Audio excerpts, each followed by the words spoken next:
जवानों ने देखा कि एक नीले रंग की कार तेजी से कॉन्वॉय की बसों को ओवरटेक करते हुए आगे बढ़ रही है। यह वही कार थी जिसे कुछ मिनट पहले आदिल लेकर निकला था। जैसे ही हाईवे पर तैनात रोड ओपनिंग पार्टी के असिस्टेंट सब इंस्पेक्टर मोहनलाल की नज़र उस नीली कार पर पड़ी, उन्हें समझते देर नहीं लगी और उन्होंने तुरंत अपनी राइफल उठाई, उसे लोड करते करते कार की ओर तेज दौड़ लगा दी। जब तक मोहनलाल उस गाड़ी तक पहुंच पाते तब तक काफ़ी देर हो चुकी थी।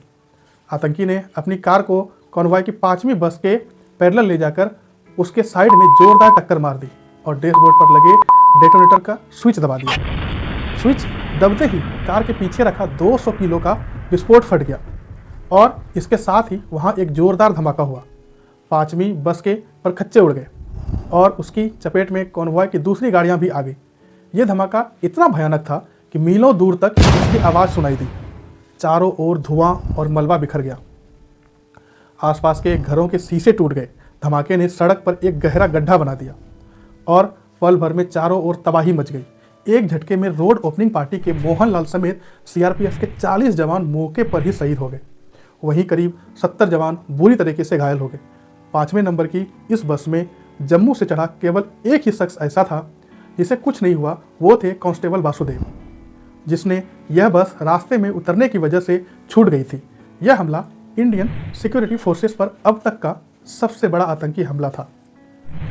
30 सालों में पहली बार इतनी बड़ी संख्या में भारतीय जवानों ने अपनी जान गंवाई थी और वह भी इतने भयानक तरीके से कि शहीद जवानों के चेहरे तक पहचान में नहीं आ रहे थे।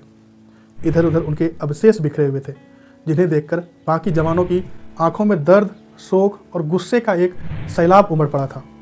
हमले के कुछ घंटे बाद Pakistan based terrorist organisation Jaish e Mohammed ने इसकी जिम्मेदारी लेते हुए इस आत्मघाती हमले को अंजाम देने वाले आदिल अहमद डार का एक वीडियो रिलीज किया, जिसमें वह कह रहा था कि उसने उस हमले को अंजाम देने के लिए 2018 में जैश-ए-मोहम्मद को ज्वाइन किया था और जब तक ये वीडियो दुनिया के सामने आएगा तब तक वह अपने काम को अंजाम देकर जन्नत पहुंच चुका होगा।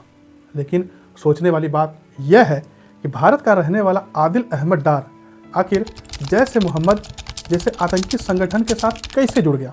आखिर इतनी बड़ी साजिश रची कैसे? एनआईए द्वारा की गई इस हमले की इन्वेस्टिगेशन में और किन लोगों का नाम सामने आया और आखिर इंडियन एयरफोर्स ने ऑपरेशन बंदर के जरिए पीओके में मुजफ्फराबाद और चिकोटी और पाकिस्तान के बालाकोट में जोरदार एयर स्ट्राइक करके कैसे पाकिस्तान और उसके आतंकियों